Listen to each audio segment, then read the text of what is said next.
I bet I drill a clean hole in somebody today. When you talk about coaching in Tekken 8, it's a pretty interesting story because, you know, I did 3 videos on the topic, I think, and the conversation has been escalating each time. You know, I'm not trying to be repetitive with this discussion, but the discussion is picking up fast. At first, you just have people looking at what's going on in tournaments and not liking the feeling of it. You see players getting up on stage a lot, and it's like, yikes. Like, you know, some people get up on stage, get coached, and then lose. Some people get up on stage, they eat up a lot of time, and then, you know, they ice the other player and then win. There's a lot of different discussions that's being had about coaching all over, and more top players are getting involved and talking about it. But then another escalation that we just seen and what we're going to be talking about today is you have a tournament organizer drawing a line and saying coaching is banned for this tournament. You cannot do it. And before we get to that, I think it's important that we look at all of the reasons why people dislike coaching. We have a lot of examples here, right? So let's just dive into it. The first, and I think the most reasonable take as to why coaching should be banned,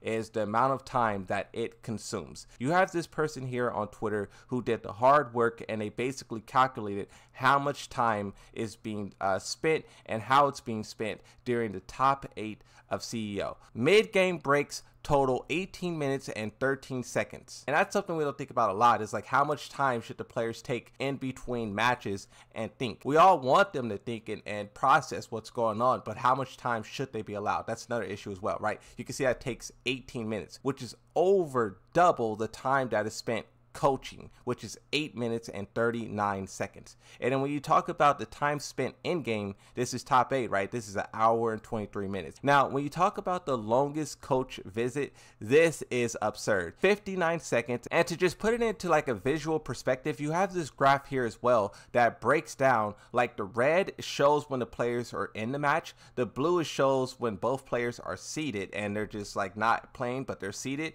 and then the yellow shows when player 1 is being coached, and then green shows when player 2 is being coached. So you can just look at this and see how much time in each match is being taken up by coaching and whatnot, and you can see how it's elongating each match, and you can see how effective it is. Sometime a coach come up, another match happens, and then a third match happens, right? But when you talk about other reasons why players think coaching should be banned, you got to talk about the fairness. I have a video here where King J is talking, and then there's someone else who also is giving their take, and I think what both of those guys say is really cool and really interesting, and it's not an opinion that I ever heard before. But the common take is similar to what Speedkicks is saying here. My most old man take on fighting games is mid-set coaching is lame and should be logically considered cheating.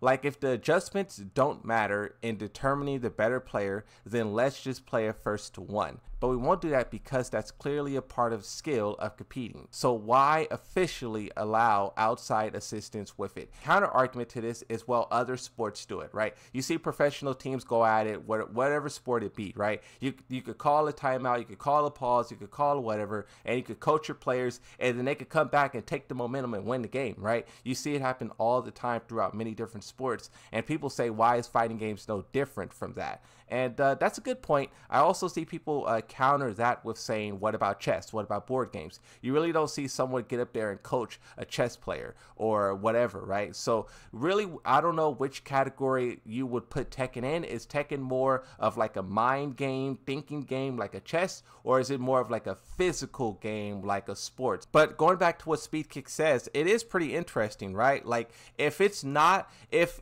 the adjusting and labbing and learning and, like, you know, downloading your opponent doesn't matter, then why play a first to 2 or a first to 3 or a first to 5, right? I can see it from every perspective, and like, my opinion is that I think the developers should step in and draw the line in the sand, right? Because of course every player, every, you know, spectator will have different opinions, but that's why there's rules that everyone has to follow, no matter you agree or disagree. When you're playing against someone, it doesn't allow you to like use your brain and be like, oh, I'm getting hit by this. Oh, I've got to adjust to this. I've got to adapt to this. You've got a man coming and telling you, rah, boom. He could be saying, yeah, you know what? You're not blocking this. You're not doing that. And you've got a man basically giving you the script. Having someone else come up on stage and tell you that back forward 1+2 is launch punishable, as in the next time your opponent do it and you launch punish it, is that fair?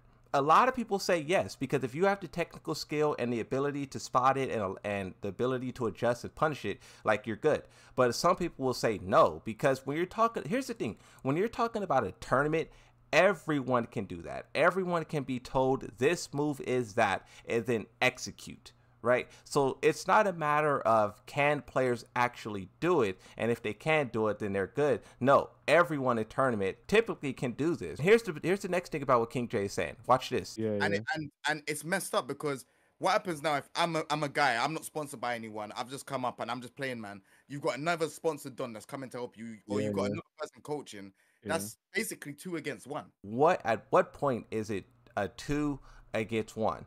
2 sponsored players, 2 professional players keep getting up on stage every single time and coaching. That's crazy, in my opinion, because that's the thing about tournaments as well. A lot of people you don't know, a lot of people you aren't going to be familiar with, and if your buddy is just like give you notes through the whole thing, I mean, it is literally like a 2-on-1, right? Where you have coaching being banned is this tournament here that's in the UK, being done by Red Bull. Spaghetti Rip is kind of like being the voice of this tournament so far. He's given a lot of information about it. Like, here you can see all of the different players who are competing. You can see Ulsan, CBM, JDCR, Arsenal and Ash, Atif, Yagami, AK, Yu, Sam the Brother, Anakin, Joey Fury, Speed Kick, Joka, Aorichi, King of Trench, Jod. A lot of good players here, right? So this tournament is going to be amazing, right?